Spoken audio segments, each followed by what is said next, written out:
السلام علیکم دوستو، کیسے ہیں؟ امید کرتے ہیں سب خیریت سے ہوں گے۔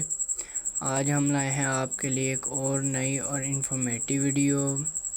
آج کی اس ویڈیو میں ہم بات کریں گے زارٹ 75 mg کیپسول کے بارے میں۔ تو سب سے پہلے ہم بات کرتے ہیں اس کی فارمولیشن کی۔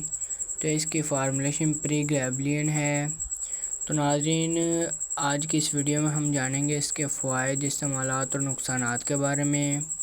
تو ناظرین، اگر آپ ہمارے چینل پر نئے ہیں تو ہمارے چینل کو سبسکرائب کرنا، بیل آئیکن کو آن کرنا، تاکہ ہماری آنے والی ویڈیوز کی انفارمیشن سب سے پہلے آپ تک پہنچ سکے۔ تو اب ہم بات کرتے ہیں کہ زارٹ کیپسول کا استعمال کن مریضوں کو کروایا جاتا ہے۔ تو ناظرین، ان میں ایسے مریض شامل ہیں جن کو مرگی کا مسئلہ ہو، اور اس کے علاوہ ایسے مریض یہ مریضوں کے نرو امپلسز کو کنٹرول کرنے کے لیے بھی استعمال کروایا جاتا ہے، اور اس کے علاوہ اسے پٹھوں کے کھچاؤ اور درد کو کم کرنے کے لیے بھی استعمال کروایا جاتا ہے۔ زار کیپسول کو نشے کے عادی مریضوں کو بھی استعمال کروایا جاتا ہے، اور اس کے علاوہ ڈائبٹیز کے مریضوں کو بھی زار کیپسول کا استعمال کروایا جاتا ہے۔ تو ناظرین، اب ہم بات کرتے ہیں کہ زار کیپسول کی کتنی مقدار ہم ایک دن میں استعمال کر سکتے ہیں۔ تو اس کی مقدار کا تعین تو صرف ڈاکٹر حضرات مریض کی کنڈیشن صورتحال کو دیکھ کر ہی کر سکتے ہیں۔ ڈاکٹر چاہے تو مریض کو 50 mg بھی ریکمنڈ کر سکتا ہے اور 75 mg بھی ریکمنڈ کر سکتا ہے، اور نہیں بھی۔ اب ہم بات کرتے ہیں کہ اس کے سائیڈ ایفیکٹ کی۔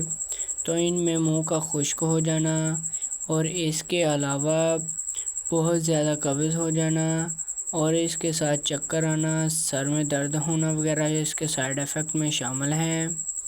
تو ناظرین، اب ہم بات کرتے ہیں کہ کن لوگوں کو زار کیپسول کا استعمال نہیں کروایا جاتا۔ ان میں ناظرین حاملہ خواتین شامل ہیں، دودھ پلانے والی خواتین شامل ہیں، اور اس کے علاوہ ایسے افراد جن کو اس کیپسول کے اجزاء سے الرجی ہو، تو ان کو اس کیپسول کا استعمال نہیں کروایا جاتا۔ اگر انہیں اس کا استعمال کرنا بھی ہو تو انہیں چاہیے کہ اپنے ڈاکٹر سے رجوع کریں، اپنے ڈاکٹر کے مشورے سے ہی اس کیپسول کا استعمال کریں۔ تو ناظرین، یہ تھی ہماری آج کی ویڈیو۔ امید کرتا ہوں آپ کو ہماری آج کی ویڈیو اچھی لگی ہوگی۔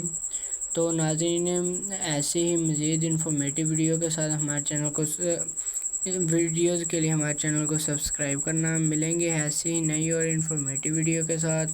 آج کے لیے اتنا ہی۔ ناظرین، اپنا اور اپنے پیاروں کا خیال رکھیے گا۔ اللہ حافظ۔